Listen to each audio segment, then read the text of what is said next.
Hey, Soul Stories fam. We're about to begin a brand new love journey. Comment where you're watching from so we can see that our Soul Stories family is all around the world. The city sky tonight was gray, rain tapping against the newsroom windows. Clara Hayes sat before her computer screen, fingers typing relentlessly on the keyboard. Every word that appeared felt like a blade cutting deep into her chest. At the top of the draft, there were only two words: Ryan Moretti. That name loomed like a shadow over the entire city. A man so powerful he could topple a business with a single phone call. People called him the boss in the shadows, the one pulling the strings of the underworld, with influence reaching even into politics. To Clara, he was the perfect subject for an exposé. But the more she wrote, the more a vague sense of fear began to rise within her. On the desk lay a thick stack of printed documents, shady financial records, testimonies from hidden witnesses, security camera stills. Everything pointed to one man, a man ruthless enough to crush anyone who stood in his way. Clara leaned back in her chair, burying her face in her hands. What am I doing? The question echoed in her mind for what felt like the 100th time. Journalism had always been her ideal career choice. She once believed the truth would set people free. But would anyone dare to face the truth about Ryan Moretti? And when the article was published, would she become a hero or just another pawn swept off the board? The phone buzzed on her desk. Clara picked it up and saw the editor-in-chief's number. Clara, how's it going? We need that piece for the weekend edition. The whole newsroom is counting on you. She drew in a deep breath, trying to hide the tremor in her voice. I'm almost done. But sir, if we publish this, he won't stay quiet. The entire newsroom could be in danger. Danger has always been the price of truth. You know that, Clara. The call ended, leaving only the sound of rain against the glass, and Clara's frantic heartbeat. Across the city, in a room bathed in golden light, Ryan Moretti sat alone. A glass of whiskey shimmered before him. The man's cold gray eyes looked like a storm waiting to break. A subordinate entered and bowed. Sir, there's news. The Herald Times is investigating you. A reporter named Clara Hayes. Ryan froze, his finger pausing on the rim of the swirling glass. A name, one he thought long buried, suddenly rose to the surface. He gave a faint, ironic smile, though his eyes grew distant. Clara Hayes. The sound of her name and his voice chilled the room by a few degrees. But instead of anger, Ryan simply turned the glass in his hand. His eyes flickered with something unreadable. Half amusement, half warning. A memory stirred. A young woman at a journalism conference 6 years ago, brown hair falling loose, eyes blazing as she stood tall before the entire hall. She had once faced him, fearless, after he delivered a speech on the power of wealth and influence. She had smirked and said, "No, true power is truth. It cannot be bought." He never forgot that look, beautiful and unyielding. Now that same girl had become an investigative journalist, and the cruel irony was that the man she had chosen as her target was him. Ryan's lips curved, his voice dropping to a murmur meant only for himself. Let's see how far you'll go, Clara. Midnight came, yet Clara still hadn't left the newsroom. She stepped onto the balcony, gazing at the city glowing beneath the rain. From here, every light seemed small, but she knew one of those towering buildings belonged to Ryan Moretti, a man who could make the entire city bow. And now she, a mere journalist, was about to point her pen straight at him. Clutching her notebook tight, she traced the trembling words written by witnesses, their accounts of fear. Each line was a wound. However, there is also proof. Ryan Moretti was not untouchable. In the wind and rain, Clara whispered, if making a vow to herself, the truth will be written. But deep in her heart, she didn't know that vow was also the beginning of a tragedy, because with every step she took toward Ryan, she was being pulled into his world, a world where love and danger entwined, where truth could either save them or destroy them both. The ballroom of the Aurelia Hotel shone as bright as day beneath rows of crystal chandeliers. The air was thick with the scent of lavender and wine, laced with the gilded laughter of the elite. Clara straightened her back and walked across the red carpet as if she belonged there. The off-shoulder black gown, borrowed from the newsroom's costume closet, fit snugly, while a pearl hairpin concealed a micro camera. Inside her slim clutch, the recorder ran silently, its tiny light blinking like a heartbeat. The name tag on her chest read, Mia Clark, PR fake, but a mask only needed to last long enough to reach the storm's eye. She moved along the edge of the room, eyes scanning quickly. A cluster of politicians by the bronze statue, tech moguls near the windows, and real reporters kept outside the hallway. And at the center, drawing every gaze like a gravity point, him, Ryan Moretti. The tuxedo fit as if tailored from breath itself. Silver cufflinks, a vintage watch on his left wrist. He stood in a circle of people, listening more than speaking, silent more than boastful. Some whispered, "A devil wearing a saint's smile." Others raised their glasses as if to a savior. But Clara, in the lens of the tiny camera hidden in her hairpin, captured only a face calm to the point of danger. Invitation and PR badge. A rough voice came from just behind her shoulder, a large man in a dark tie, earpiece in his ear. His eyes didn't smile. Clara turned, slipping into the perfect tone of charm. "I just came from the check-in desk. They told me to head straight to the media wall." She tilted her head so the light hit her pearl earring. "Would you like me to call Serena from the organizing committee?" He stared at her a beat longer, measuring even her breath. A tiny tilt of his head, small enough to miss, but Clara caught it. He was listening to instructions through his earpiece. "Go," he muttered. "Don't wander." "No promises." She smiled and walked past him before the smile had time to fade. At the edge of the room, a silver-haired woman was speaking about a children's medical fund. Her name was Elena Voss, director of St. Gabriel's Hospital. Clara edged closer, pretending to study the wine list, ears straining for every word. "Thanks to this year's anonymous donation, we were able to open an additional neonatal heart surgery unit." "Excuse me," Clara cut in smoothly, voice silk smooth with PR polish. "Could you share the donor's name for the acknowledgement statement?" Elena gave a polite smile. "Anonymous is anonymous, my dear." "Just so we can arrange the honorary seating tonight?" "Elena." A deep male voice, soft as velvet, cut her off. Clara knew it before she turned. Her heart skipped a beat. Ryan was standing beside her, though she hadn't noticed when he'd approached. Up close, she caught the scent of cedarwood laced with smoky whiskey, a calm fragrance that somehow froze her blood. "Don't let PR give you trouble," he said, his gaze touching her face for half a second, yet enough to scorch the thin mask she wore. That look didn't just recognize, it remembered. He turned fully toward her, courteous as if greeting an old acquaintance. "Lost track of which part of the program you belong to, Clara?" Her real name fell onto the marble floor like a slip of the tongue, echoing. She smiled, thin as a blade.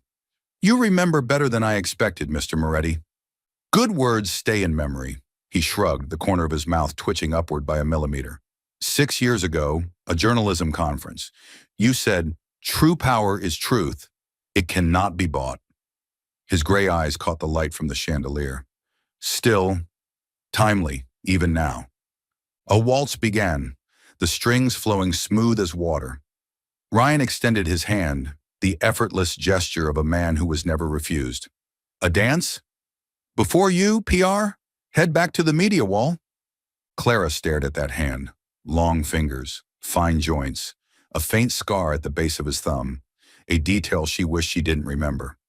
She placed her hand in his, not for courtesy or music, but because here, in the very center of his heavily guarded circle, was the safest place to converse freely. They merged into the crowd. His hand rested at her back, just enough, warm, steady, and controlling. That warmth bled through the fabric, and Clara resented her body for betraying her reason. "Herald Times has been recruiting interesting PR lately," Ryan said, his laugh faint, cold even from an arm's length away. "We like people who are curious," Clara replied, her eyes fixed not on his face but on the flawless seam of his suit jacket. "But I prefer anonymous donations. They raise many questions." "Questions are your profession," he spun her once fluidly. "Answers sometimes need the right timing." "Or the right person." The words slipped out before she could bite her tongue. For a moment, his hand pressed deeper against her back. Not rough, but deliberate.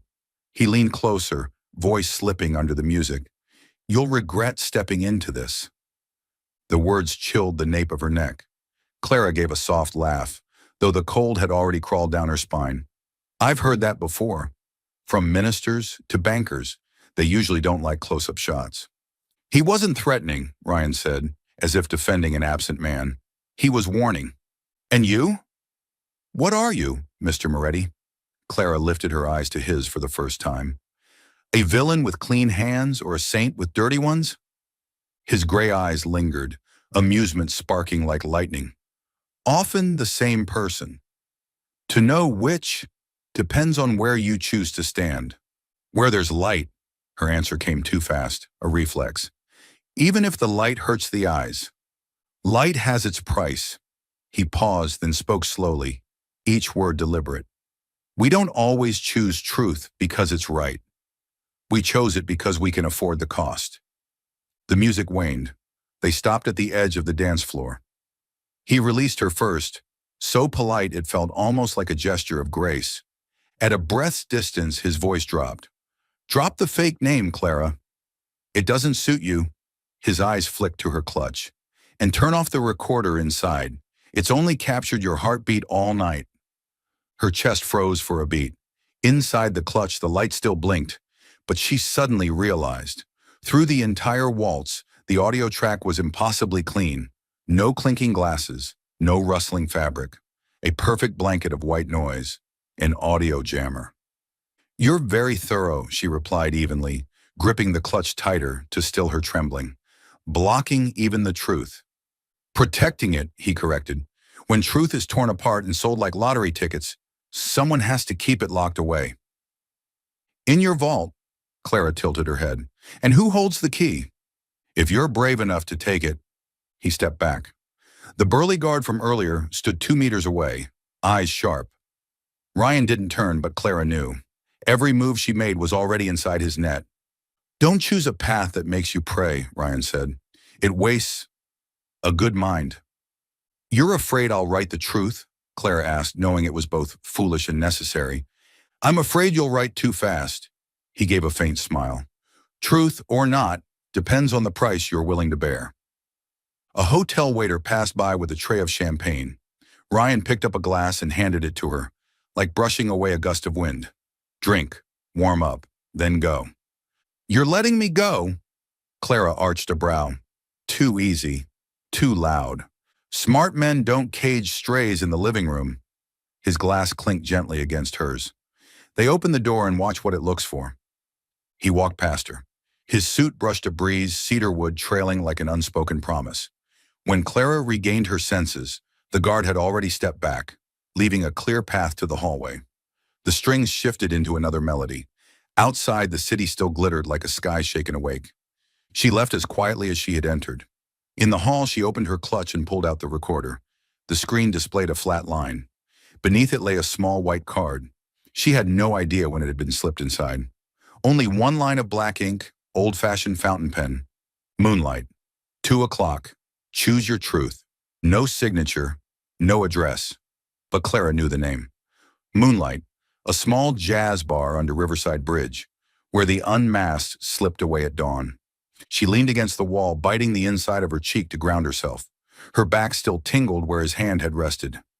"Don't be stupid, Hayes," she told herself. "This isn't just an op-ed. This is a man who can crush the entire newsroom with a gesture." But when she looked at the card again, she noticed the ink wavering ever so slightly at the last stroke, like the hesitation of someone who had never hesitated. A tiny detail, but one that struck her reporter's instinct.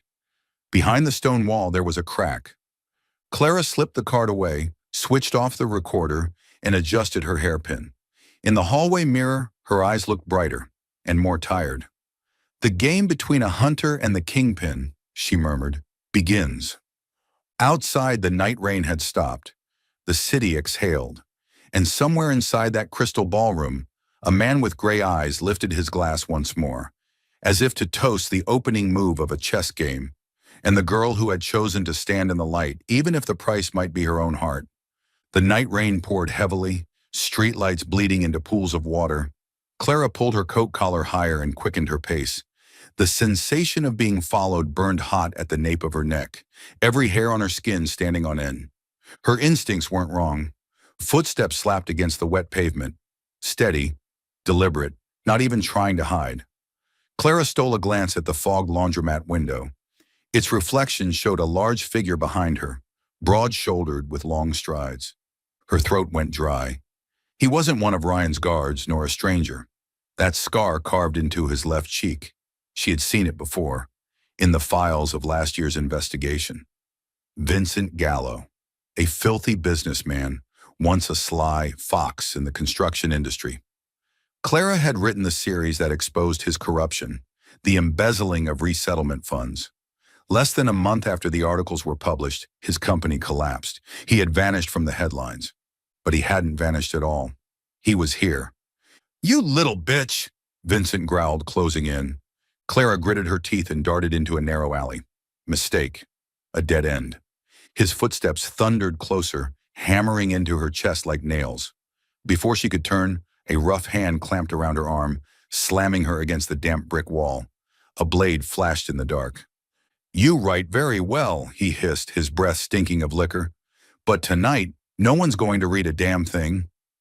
Clara's heart pounded, breath ragged. Her trembling fingers fumbled inside her bag for the pepper spray. She raised it, but the knife had already slashed upward, its tip a few inches from her throat. Then suddenly, the darkness split apart. A fist cracked into Vincent's jaw. He staggered, the knife clattering onto the ground. Clara stumbled aside, gasping.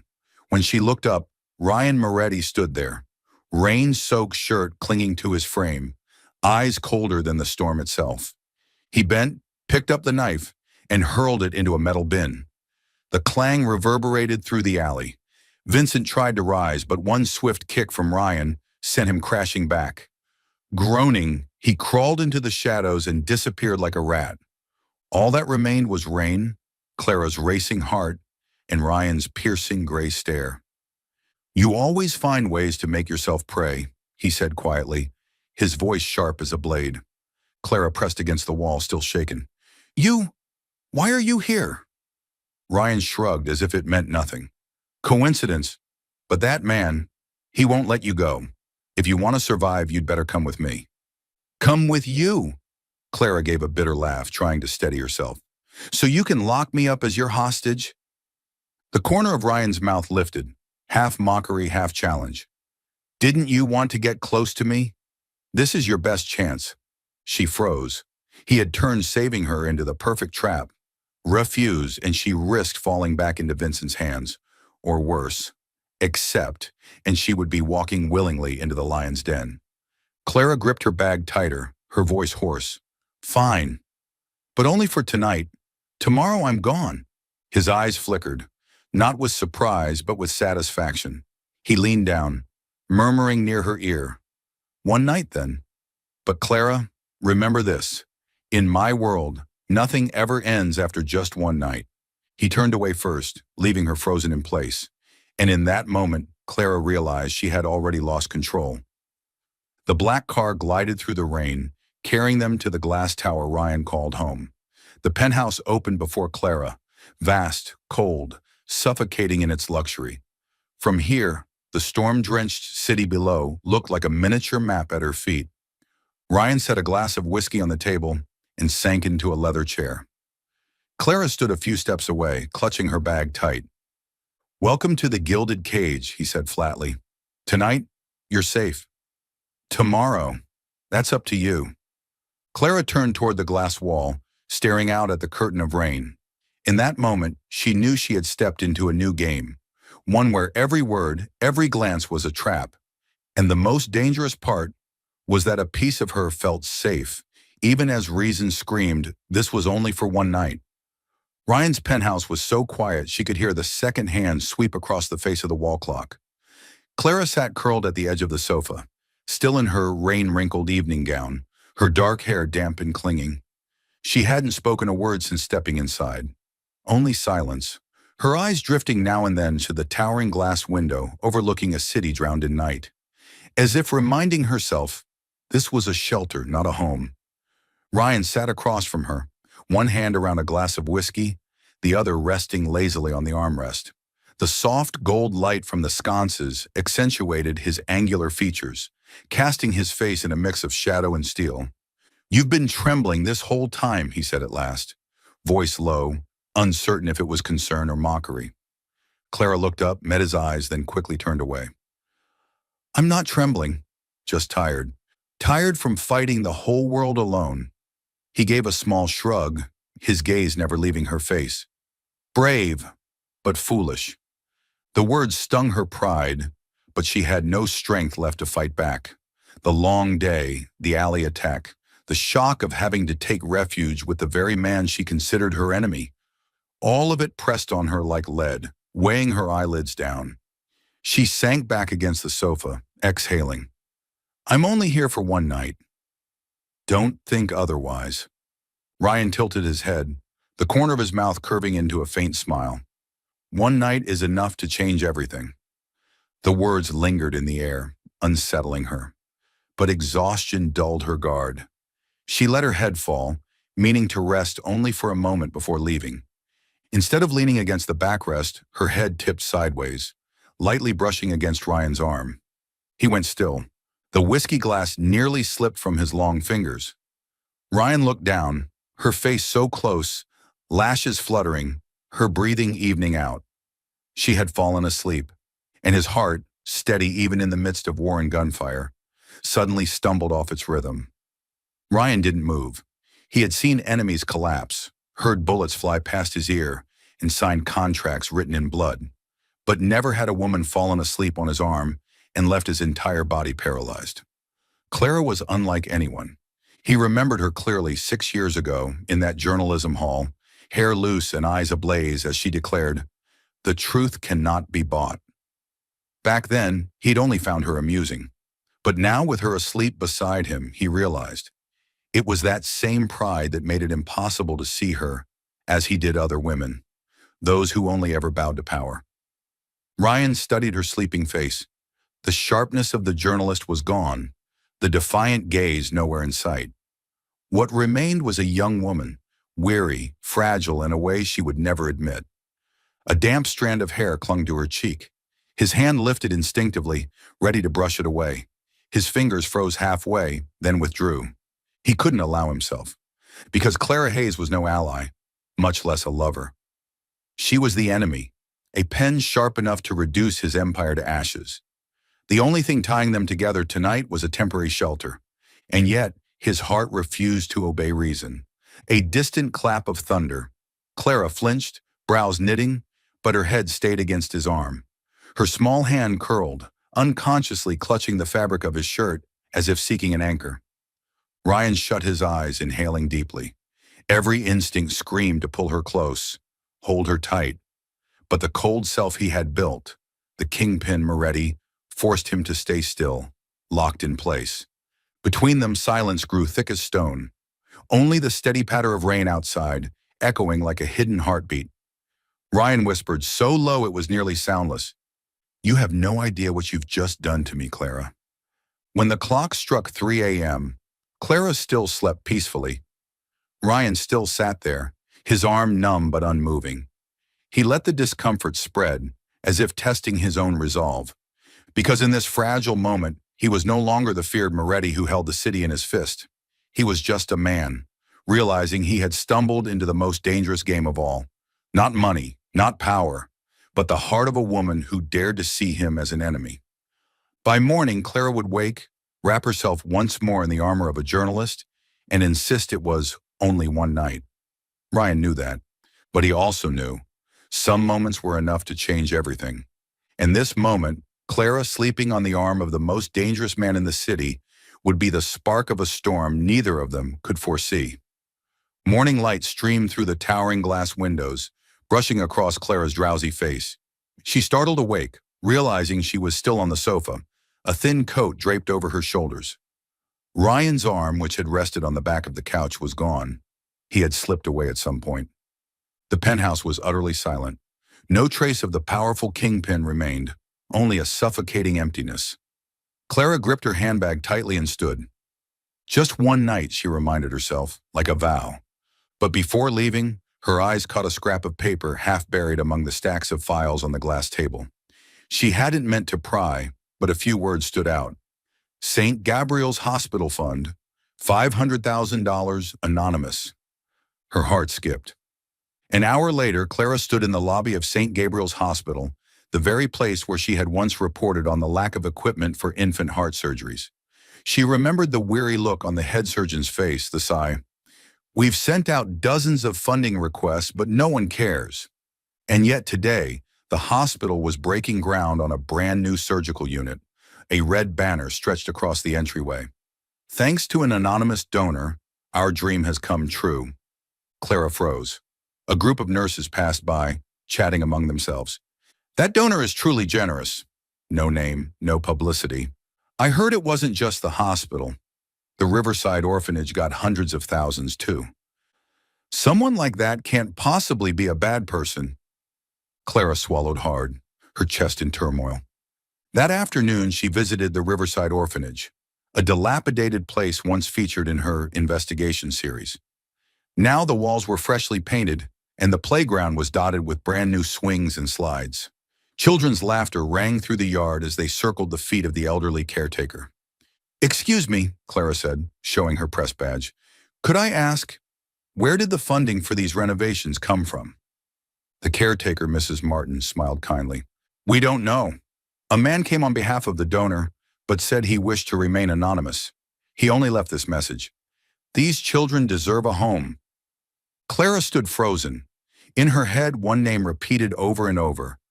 Ryan Moretti. On her way home, Clara pulled up the note she had discreetly snapped on her phone. The numbers were undeniable. A man not only wealthy enough to give millions, but one who chose to do so in secret. It was a picture completely at odds with the bloodthirsty kingpin painted in headlines. Why? The question struck her like a hammer. If Ryan truly wanted to maintain his ruthless image, why pour enormous sums into saving hospitals, building schools, and funding orphanages? If he were the devil people claimed, would he bother to do such things in the shadows?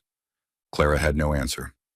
That evening in her small apartment, Clara opened her laptop and laid out two sets of files side by side. On one side, the damning evidence of Ryan's illicit dealings.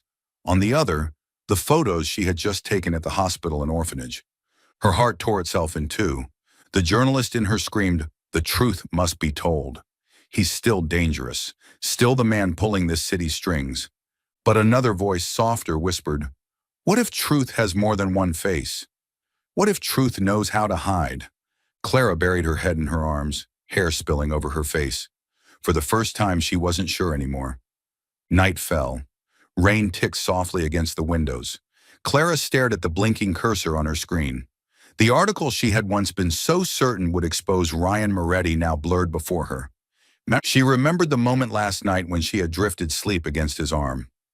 That memory made her pulse stumble, not because of tenderness, but because of contradiction. The man she sought to bring down had, perhaps unintentionally, revealed another side, a human one. Clara exhaled and typed slowly. Moretti, devil in the shadows or a man hiding behind the mask to protect another heart? Her fingers froze. The question wasn't only for her readers, it was for herself. At midnight, Clara closed her laptop and leaned back. Her eyes wandered to the glowing skyline. The city remained ablaze, riddled with shadows. Inside her chest, confusion swelled, terrifying, yet magnetic. She knew from the moment she uncovered this secret, her relationship with Ryan Moretti had shifted onto a different path, where truth and emotion tangled, with no clear boundaries. And for the first time, Clara wasn't sure where she wanted the truth to lead. The sea wind lashed her face, salty and thick with the stench of oil. Clara was shoved down onto the cold, damp wooden floor of an abandoned warehouse near the city's southern docks. Her hands were bound, her mouth dry.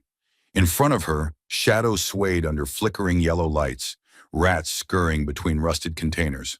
The man standing before her was Marco D'Angelo, one of Ryan's fiercest rivals. His massive frame filled the space, his wrinkled suit clinging to him, eyes bloodshot from sleeplessness and ambition. The little panther of the press, Marco sneered, tilting Clara's chin up with the barrel of his gun. You're not just a thorn in Moretti's side. You're his only weakness. Clara glared back, her voice hoarse. You're wrong. I'm nothing to him. Marco laughed, a dry, echoing sound rattling through the rotted beams. But he cares about you, and that's enough. Outside on the docks, a line of black cars screeched to a halt. Doors flew open and dozens of men in dark suits poured out, weapons hidden beneath their coats. They moved like a unit, a small army. Leading them, of course, was Ryan Moretti. His eyes were frozen steel, though fury burned beneath. News of Clara's abduction had driven him to abandon his usual caution. He couldn't let her die in Marco's hands, not just for pride, but for something he hadn't yet dared to name. Mr. Moretti, his right-hand man, Lorenzo murmured. Everything's ready. Your orders? Ryan drew his gun, the black barrel gleaming under the sodium lights. No one walks away if they lay a hand on her. Inside, Clara heard the synchronized steps. Then the warehouse doors slammed open. Cold light cut through the dark. Ryan appeared, tall, commanding, ripping through the gloom like a blade. Marco! His voice rang steady, though every syllable dripped with threat. Let her go! Marco chuckled, pressing the gun harder against Clara's temple. Look who's here! The mighty Moretti, throwing away his empire to save a little reporter. Sweet, isn't it? Ryan didn't flinch, his eyes locked. What do you want? Simple, Marco shrugged. Withdraw from this dock. Leave it to me. In return, the girl lives. Clara's heart pounded so loud she thought it might burst. This wasn't just personal, it was war between titans. And she was nothing but bait on the bargaining table. The silence stretched heavy. Then Ryan's mouth curved, his eyes flashing like a blade unsheathed. You forget one thing, Marco. I never negotiate when someone touches what's mine. The words cracked through the air like a shot, and then all hell broke loose. Gunfire erupted, windows shattered, men crashed through the room, unleashing a storm of bullets. Clara screamed, falling back. Marco yanked her forward as a shield, but a round tore past, grazing his arm.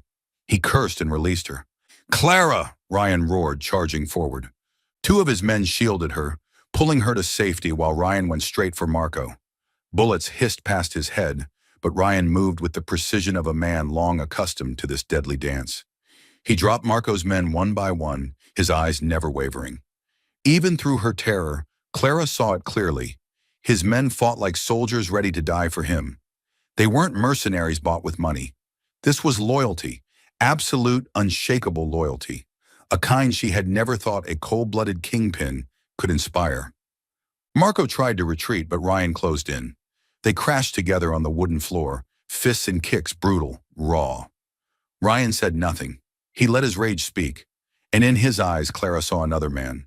Not the cold figure in an immaculate suit, but someone fighting to the last breath for what he claimed as his. At last, Marco collapsed, blood staining the floorboards. He gasped, eyes rolling, as Ryan pressed the gun to his temple. Ryan's voice came low, almost a whisper. This is the price for touching Clara Hayes. A gunshot split the air. It was over. Silence returned, broken only by the waves pounding the dock. Clara trembled, stepping back, but her eyes clung to Ryan. He stood there, shirt splattered in blood, face carved with strain. Then he turned, walking toward her. His gray eyes were no longer icy, but weighed down by something unspoken. He shrugged off his jacket and draped it over her shoulders, just as he had on that rainy night. You all right? His voice rasped. Clara nodded, though her insides were in chaos. She had just witnessed another Ryan Moretti, not only a man who ruled through fear, but one surrounded by men who would lay down their lives for him. A man who fought like hell to win back her safety. And it left Clara breathless with confusion. Did he really live only for himself, as she had always believed? Or in that darkness, was there a heart that made others choose absolute loyalty? On the ride away from the docks, Clara sat in the car, eyes fixed on the sea-streaked window. The engine rumbled and the lights faded behind them. Her mind kept replaying Ryan's words before the first shot was fired. I never negotiate when someone touches what's mine. Her heart thudded wildly. She couldn't tell if it was fear or something else kindling inside her that she didn't dare to name. Soul Stories fam, if you're watching on another channel, come home to us at Soul Stories, where tens of thousands are listening and sharing together. Night draped the city like a black veil, only distant strings of lights drifting beneath the glass walls. The penthouse was so quiet that the soft clink of a glass set on the table echoed. Clara stood a few steps away from Ryan, her gaze fixed on the dark stains of blood smeared across the cuff of his sleeve. "Let me see the wound," she said, her voice husky with exhaustion. Ryan started to waver off out of habit, but Clara's eyes didn't move, calm and steady. He said nothing, unfastening his cuff. Beneath the fabric, a deep gash still bled, and bruising spread across his shoulder. He hadn't uttered a single complaint from the docks until now. Clara opened a side cabinet and found a first aid kit. Alcohol, gauze, tape. Her hand trembled slightly as she soaked the cotton ball, the sharp scent cutting through the lingering tang of sea oil on his shirt. "This will sting," she warned. "I'm used to it." His gray eyes looked down at her. Not angry now, just tired, stretched thin. "You didn't run. You dragged me into the middle of a war. There wasn't time to run," Clara replied evenly. She pressed the cotton to his wound. He didn't flinch. The alcohol bit into torn flesh, his jaw tightening, the cords in his neck standing out. Clara realized how close she was, so close she could feel his breath against the back of her hand. "At the warehouse," she said, eyes still fixed on the wound, "you could have let him kill me. It would have been easier for you. No article, no reporter circling your every move." She paused, lifting her eyes. "Why didn't you?" The question dropped between them, heavy as a stone in still water. Ryan didn't answer right away. His gaze drifted to the window, where city lights shimmered like fish deep under sea. Long enough that Clara thought he might ignore it, as always. Then he turned back. "Because you're different," he said slowly, each word weighed as if testing its strength. "You make me want to believe." Clara froze. Believe. From a man whose life smelled of gunpowder and midnight deals, the word felt alien, almost misplaced. She waited, her heart stumbling. "I've met too many people," Ryan continued, voice lowered, "meant only for the two of them. Some come for fear, some for gain. Every word has a price, every handshake a condition. But not you. You looked me in the eye and talked about truth, even knowing it could kill you." The corner of his mouth twitched, not quite a smile. "6 years ago, you said it to a whole hall of people. Last night, you fell asleep on my arm, as if you didn't need any armor at all. You don't know it, but in that moment I realized, if anyone could make me want to try believing again, it's you." Clara bit her lip unconsciously. Something inside her shifted. Not fear, not victory, but a thin sliver of light cracking through her walls. Yet the journalist in her pushed back, and the next question slipped out like instinct. "Believe in what? That I'll stay silent? That I'll write what you want?" Ryan shook his head. "Believe that you'll write it all. Not half a truth. Not what comforts people. Not what someone pays to spread. Believe that you won't use words as a blade unless that blade saves someone." "You don't know me well enough to bet on that," Clara whispered. "Maybe," he admitted. "But for the first time in years, I want to bet." Silence fell again. The rain had stopped, leaving an empty space between them. Clara carefully taped the bandage over his wound, her fingers brushing his skin. Ryan stiffened, not from pain, but from the unexpected touch. "You could be lying," she said, eyes on the gauze, almost to herself. "You could be building a prettier version of yourself just to make me soften." "Yes," Ryan answered bluntly. "I could. And I've done it before with many people." He tilted his head, forcing her to meet his eyes. "But lies didn't keep you alive tonight. And they didn't stop my hands from shaking when you disappeared." His voice dropped, broken, as if he feared his own words. "I don't want you to disappear." A fine crack split the room, forming a fragile bridge between two enemies. Clara's throat tightened, her eyes stung in a way she hated. She didn't want to cry in front of him, didn't want to believe him. Yet sometimes the body moved before the mind. She set the bandage down, took a step, then another, and before she knew it, she was in his arms. Clara wrapped her arms around Ryan. Not a plea for protection, but an instinctive move to stop something collapsing inside her. Ryan froze, like he'd taken a blow not in any power play he'd rehearsed. Then slowly his arms closed around her. Warmth seeped through fabric, his heartbeat steadying. Clara pressed her cheek to his shoulder, the cedarwood scent now tinged with the metallic tang of dried blood. Her breathing shifted, no longer panicked, no longer guarded. "Don't mistake this," she whispered, reminding herself. "I'll still write." "I know," he said. "Just write the way you're holding me now, without trembling, without lying." She let out a short laugh against her breath, easing the tension.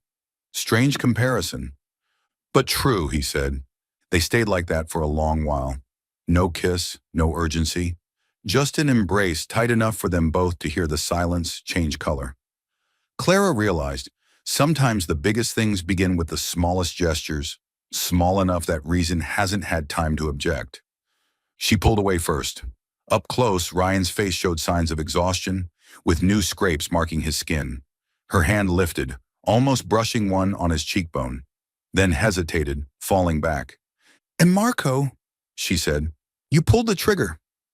"Yes." He didn't defend himself. For some men, the court is too slow. It comes after the children lose hospital beds, after a reporter becomes the headline of a single night. "I'm not proud, but I take responsibility." Clara nodded slightly. "Then let me take responsibility for my part." "How?"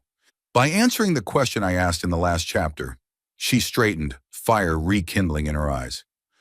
"Are you the devil in the shadows, or a man hiding behind the mask to protect another heart?"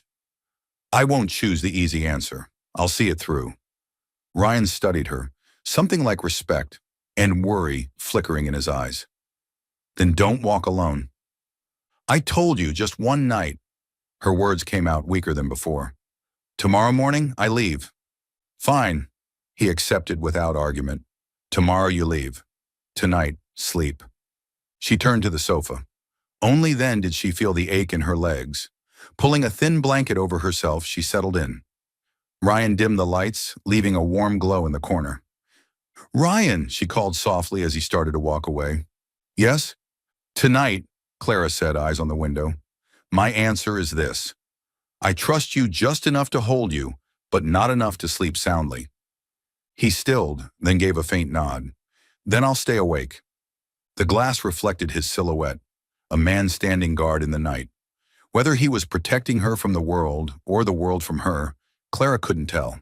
She closed her eyes. Outside, the city still pulsed awake. Inside, something else had stirred, quiet, steady, and more dangerous than any bullet. They both knew. From this embrace, there was no turning back. But at least tonight, they had named something thought long dead in them both. Trust. And even as the smallest seed in a stone, it was enough to change the color of the dark. The shrill ring of the phone dragged Clara out of restless sleep. Morning light streamed through the penthouse windows, but instead of peace, chaos crashed into her mind. She grabbed the phone. Dozens of messages flashed across the screen. "Clara, what did you do? That article, who gave permission to release it? The whole city's in an uproar. Moretti's about to explode." Clara shot upright, blood draining from her face. She opened the Herald-Times homepage, and her heart plunged into a void. The article about Ryan Moretti was there, front and center. The headline, the content, it was hers but not her final draft. It was the version she had hesitated over, unfinished, never meant to see daylight. And yet now every sentence, every detail about Ryan's underworld empire, about his shadowed life, was plastered for the public to devour. Someone had published it, a colleague from her own newsroom. Clara rushed into the office, her heart pounding. The third floor buzzed with whispers. Dozens of eyes turned toward her, some curious, others full of scorn. The editor-in-chief was waiting in his office. He slammed his palm on the desk, voice sharp as a whip. "Clara, what the hell are you playing at? Do you have any idea what that article has set off?" Her throat tightened. "I never sent it. That was just a draft." "Who?" "Jason," the editor snapped, his eyes hard. "He pulled the file off the server. Said it was breaking news that had to be exposed immediately." Clara's head spun. Jason, the colleague she once trusted, the one she had spent long nights writing with, he had sold her out, and sold Ryan out too. I have to stop it. I have to correct it, Clara stammered. Too late. The editor shook his head. It's everywhere now. Social media's on fire. The police are calling with questions, and if Moretti comes looking, this newsroom will be the first target. You'd better pray you make it out alive. Clara stumbled out of the building like a ghost. Outside, crowds had gathered, waving newspapers with bold headlines. Moretti, the shadow kingpin, controlling the city? Her blood ran cold. Every word on that page was a blade, not only stabbing into Ryan, but into her own heart. She knew he was dangerous, knew he wasn't clean. But after what she had seen, the hospital, the orphanage, the loyalty of his men, Clara couldn't see him as just a monster anymore. He was complicated. He was human. And she had fallen in love with him. And now her profession had become a weapon that turned him into prey for the entire city. When Clara returned to the penthouse, the vast room no longer felt still. The air was taut like a drawn wire. Ryan stood at the window, hand gripping a glass of whiskey, gray eyes fixed on the chaos below, the blare of police sirens, cameras flashing in the streets. Ryan, Clara's voice shook. I didn't do this. I didn't publish that article. He turned. There was no explosive anger in his gaze, only something worse. Absolute coldness. But it's out there, he said, each word heavy, and it's painted a target on my head. I was betrayed, Jason took dash. Clara, his voice cut rough, low. I believe you, but no one else will. And in my world, trust is a luxury. You've just made us pray for every enemy I have. Her chest tightened. For the first time, she heard something in his voice. Not just coldness, but a fracture, as if he was disappointed. I'm sorry. Her throat burned. I never wanted this. I never wanted to hurt you. Ryan set down the glass, stepped closer. His eyes locked onto hers, deep and dark as an abyss. Clara Hayes, he said softly. You're hurting me simply by existing in my life. Clara collapsed onto a chair, tears pricking hot. Everything she had once believed in, journalistic ideals, faith and truth, now felt like a double-edged blade. She had fought to defend justice, only to trap the man she loved in the crosshairs. The man I love. The words thundered inside her. She didn't know when it had begun, only that the realization now doubled the pain tearing her apart. Ryan watched her for a long moment before turning away. He pulled out his phone and spoke to Lorenzo. Gather the men. Prepare for anything. If anyone touches Clara, kill them. Clara looked up, stunned. What are you doing? I caused this. You don't have to. Shut up. Ryan spun back, his eyes flashing with ferocity. You don't understand. The moment you were dragged into this, you stopped being an innocent reporter. You're mine. And if the world wants to use you as bait, then I'll burn the world to ash. The words struck Clara breathless, half declaration, half sentence. That night, Clara lay awake on the sofa, staring at the ceiling. Every moment replayed, the embrace, the confession, Ryan's eyes. And now that cursed article, born of betrayal, had shattered it all. She had never felt so torn. Her heart ached to run to him, to tell him she believed in him. But her reason whispered the cruel truth. She had put him in danger. In the dark, Clara whispered to herself, I'm sorry, Ryan. I let the truth become a blade instead of a salvation.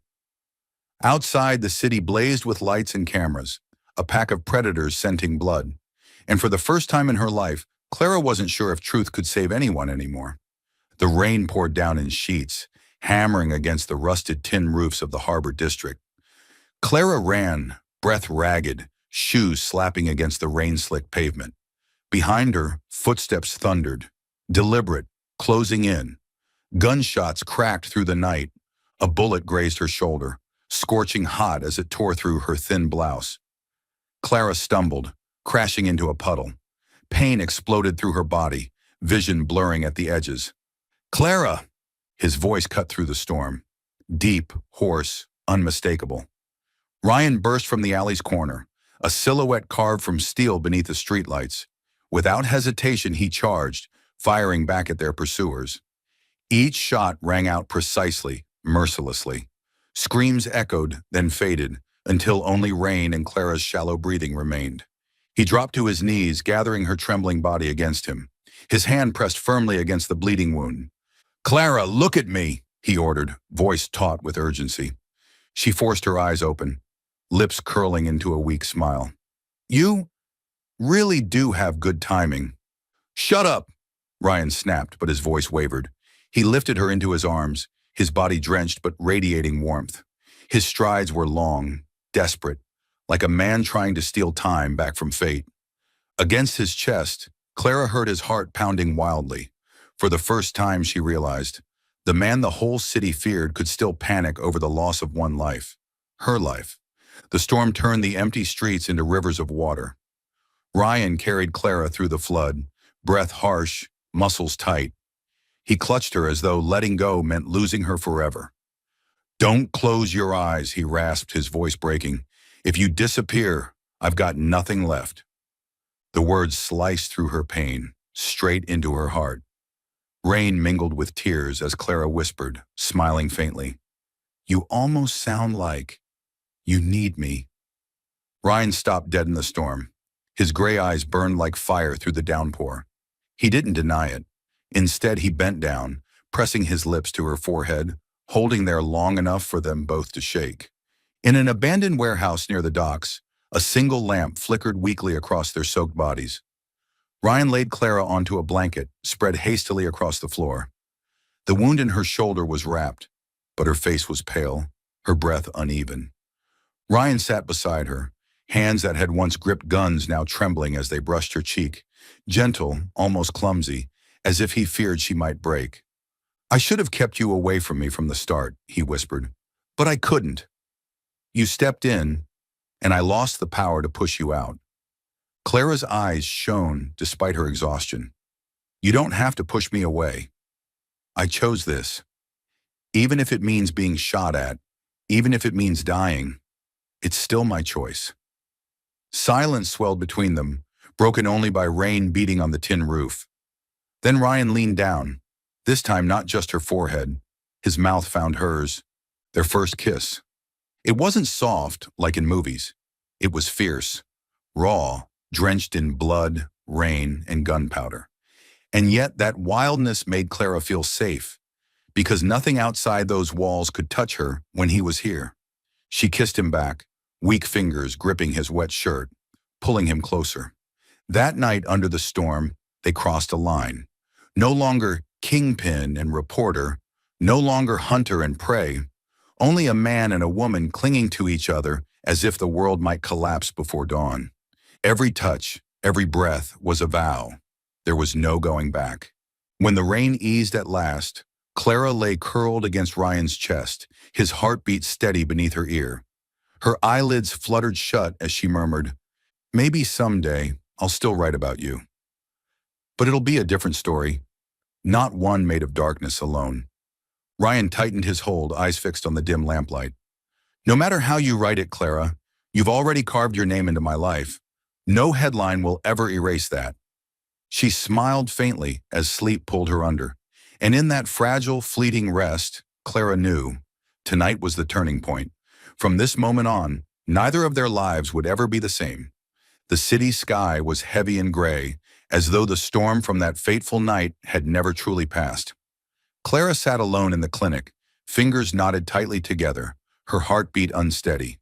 The ticking of the clock dragged on, each second louder than the last, until the door opened and the doctor stepped in, holding the ultrasound report. "Congratulations," the doctor said gently. "You're pregnant. And it's twins." The world seemed to stop. Clara's eyes widened, the paper trembling in her hands. The image of two tiny dots on the ultrasound screen was burned into her mind. Two lives, two heartbeats, two fragile beginnings inside her. On the way back, Clara couldn't stop asking herself questions. Whose children? The answer was obvious, painfully so. Ryan's. But another fear rose inside her. Would her children grow up in darkness or in light? She remembered the blood-stained docks, the merciless gunfire, Ryan's eyes as he pulled the trigger. Would these innocent babies be chained to that same shadowed world? Or could they be given a chance at something different, a life without bullets and vengeance? She had no answer. When Clara returned to the penthouse, Ryan was, as always, standing by the window, his gaze cast over the city below. He turned when he saw her pale face and frown. "What happened?" he demanded, striding toward her. Clara hesitated, then handed the report to him. "I'm pregnant, with twins." For a moment, Ryan froze. The glass of whiskey on the table still smoked with melting ice, but he didn't reach for it. His gray eyes lost their familiar steel, replaced by something else, something almost unsteady. Slowly, he sat down, gripping the paper so tightly it crumpled, but the corners of his mouth lifted into a rare smile, not sharp with irony, but almost fragile. "Twins," he repeated as if afraid he had misheard. "Clara, you're carrying my children." Clara's eyes shimmered. "I'm scared, Ryan. I'm scared they'll grow up in the dark, that the name Moretti will be a burden, not a shield. I don't want my children to know guns, blood, or hate." Ryan stayed silent for a long time. Then he leaned forward, placing a hand gently on her stomach, as though touching the most delicate treasure in the world. "Listen to me, Clara," he whispered. "I've lived my whole life in the dark, but they won't. I swear to you, I'll protect you and our children with everything I have. I'll bend this world if I have to, just to build them a home in the light." Clara didn't know whether to believe him, but his eyes no longer belonged to a kingpin issuing orders. They belonged to a man who had just been handed a second chance at life, and that chance was family. She placed her hand over his. "Are you sure you can do it? The world out there doesn't change so easily." Ryan pressed his lips together. "I can't promise the world, but I can promise myself. I built an empire from nothing. I can tear it down, if that's what it takes to keep you and the children safe."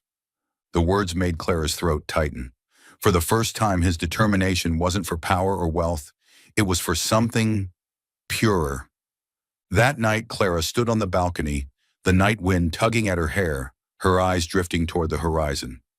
Ryan came up behind her, wrapping his arms around her, one hand resting firmly over her stomach. "Do you remember that night in the rain?" he asked softly. "When I almost lost you?" "How could I forget?" Clara whispered. Ryan rested his chin on her shoulder. "That night I thought, if you disappeared, I'd have nothing left. Now I have 3 reasons to survive, to fight against everything, you and our 2 little ones." Clara shut her eyes, tears slipping down her cheeks.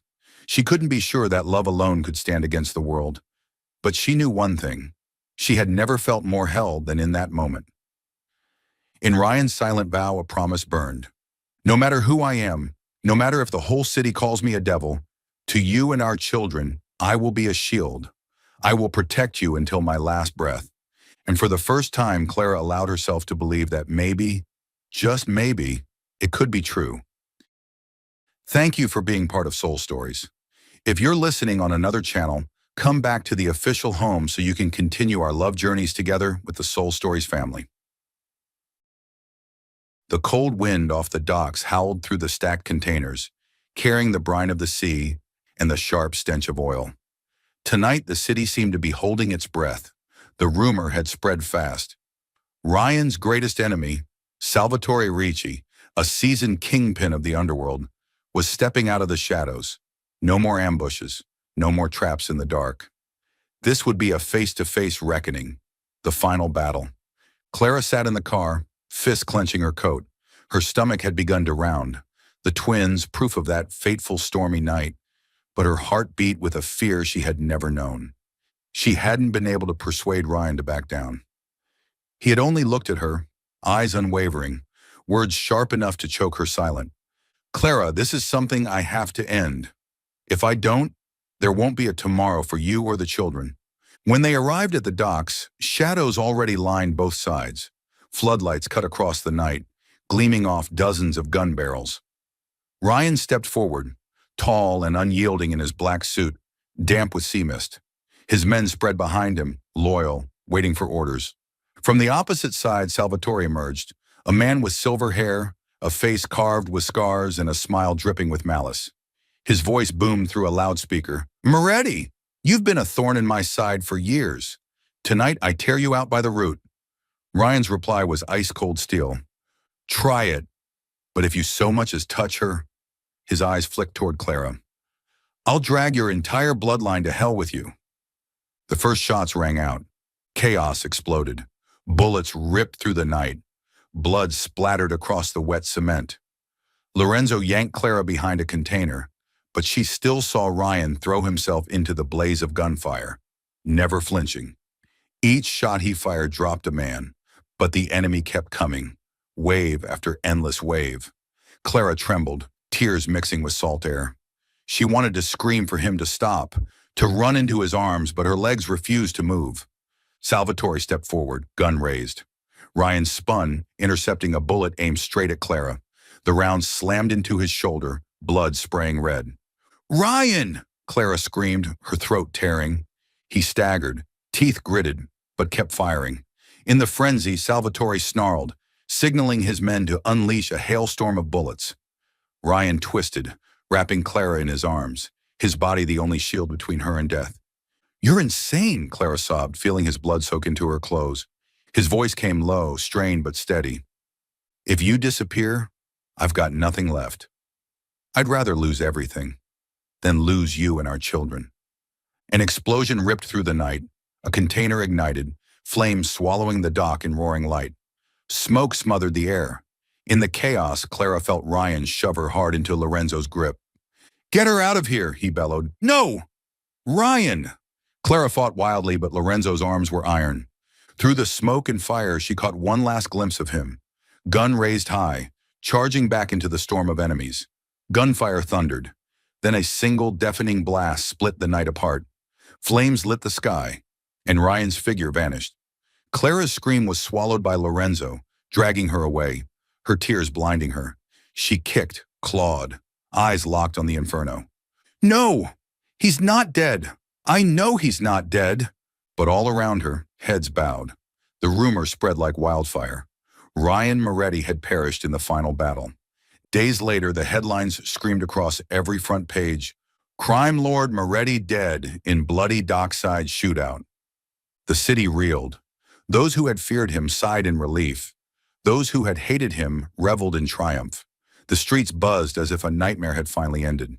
Only Clara sat in her small apartment, hands on her growing belly, tears streaming silently. She heard the 2 faint heartbeats on the ultrasound machine and clung to a vow that burned inside her. "You're not dead. I won't believe it. Ryan Moretti isn't someone who falls so easily. You'll come back, for me and for our children." That night, Clara stepped out onto the balcony. The wind cut cold across her face, tossing her hair. In the distance, the lighthouse blinked. She lifted her eyes to the dark sky, whispering into the night, "Where are you, Ryan? If you're still alive, hear me. I'll wait. Even if the whole world believes you're gone, I'll still believe." Her eyes shone, not only from tears, but from a fierce flame, the fire of love. Love Ryan had proven with blood and sacrifice. And deep inside her, she knew with unshakable certainty, someday, somehow, he would return. Autumn painted the countryside gold, the wind carrying the scent of dry grass and the cheerful songs of young birds. A small wooden house nestled beneath rows of crimson maples had become Clara's whole world for the past 2 years. 2 years since that fateful night at the docks. 2 years since Ryan vanished into the inferno. The entire city was convinced the kingpin Moretti was dead. Clara had left journalism soon after. No more articles, no more chases, no more tense newsroom meetings. She had given her entire heart to 2 tiny souls, the twins, the final gift he had left her. That morning, the sky was crystal clear. Clara sat on the porch watching her children play on the lawn. The little boy, his dark hair tousled, laughed as he wrestled a toy car from his sister's hands. The little girl whose bright gray eyes mirrored Ryan's. Clara couldn't help but laugh. Simple joys like this had kept her alive through endless days of grief. There had been moments she wanted to believe he was truly gone. But every night, when she heard the steady beats of her children's hearts, when she looked into their eyes, she whispered to herself, Ryan is still alive. He never left me. The wind stirred across the porch. Clara bent down to tie her son's shoelace when suddenly a tall figure appeared at the end of the tree-lined road. His steps were slow, uneven, with the faint limp of an old wound, but familiar enough to seize her heart in a vice. Clara shot to her feet. For a moment she couldn't breathe. The man came closer, his dark coat dusted from the road, his face marked with new scars. But his eyes, those storm-gray eyes, were unchanged, the same ones that had once held her through the rain. "Ryan," Clara whispered, tears rising. He didn't speak at first. Instead, he bent down, arms trembling as he lifted the twins into his embrace. The children threw their little arms around his neck with instinctive delight, as if they already knew this man was their blood. Ryan held them tight, his voice hoarse and breaking. "Ours!" Clara's legs gave way, and she ran to him, sobbing as she threw her arms around all three. Ryan dropped to his knees, pulling her close, his embrace a fortress. "You're alive! Oh God, Ryan, I knew it! I believed!" Clara cried. He buried his face in her hair, breathing her in like salvation. "I'm sorry. I left you alone for far too long." Later, they sat on the porch while the children played in the autumn sun. Clara held his hand, her eyes roaming over every scar. "What happened?" she asked softly. Ryan's gaze drifted to the distance. "I took too many bullets that night. When the fire spread, Lorenzo and a few loyal men dragged me out. I was in a coma for weeks. Lying in that bed, I had a lot of time to think." He tightened his grip on her hand, voice firm. "I realized if I went back, if I kept living as Moretti in the shadows, I'd lose you and the children. So I let the world believe I was dead. Let them bury the name Moretti. I chose to give it all up." Clara's tears spilled, but her lips curved in a trembling smile. "You chose family." "Yes." Ryan laid a warm hand over her stomach, where two lives had once grown. "I chose you and our children. Power used to mean everything. Now it means nothing. Family. That's what I'll hold until my last breath." By noon, the four of them were gathered around the small dining table. Ryan spoon-fed soup to his son, while Clara wiped crumbs from her daughter's cheek. Laughter filled the room, banishing the ghosts of the past. Clara looked at Ryan, her heart swelling with emotion. The icy glint of the kingpin was gone from his eyes, replaced by the gentle light of a father and a husband. "You know," Clara whispered, "for 2 years I kept telling myself that one day the dawn would bring you back. Today, that dawn finally came." Ryan leaned down, pressing a kiss to her forehead. "And I swear, there will never be another night that keeps us apart." That afternoon, with the twins asleep in their cribs, Clara and Ryan sat together on the porch. Maple leaves rustled, the sky glowing a golden hue. Ryan wrapped an arm around her shoulders, drawing her close. "Clara," he murmured, "do you regret it? Walking away from journalism, living hidden like this?" She tilted her head, smiling through fresh tears. "If I could choose again, I'd still choose this. I don't need city lights or front-page headlines. I only need this." She placed her hand over his scarred one. "Us, our family." Ryan closed his eyes, exhaling a long breath, as though releasing every shadow he had carried. He kissed her, softly, tenderly, like sunlight filtering through leaves. By dusk, the small house glowed in the golden blaze of sunset. Clara cradled their daughter while Ryan carried their son. Together, the four of them stood on the porch, watching the sun sink beyond the fields. No more gunfire, no more shadows, only the laughter of children, the embrace of family, and the promise of a new dawn. Clara rested her head against Ryan's shoulder, whispering, "Thank you for coming back." He pulled her and the twins tight, his voice steady, a vow etched in the air. "I've left the darkness behind to live in this light with you and our children." As the sky blazed red, Clara knew their long road of loss and pain had finally come to a close. Before them stretched a new path, the path of love, of family, of life.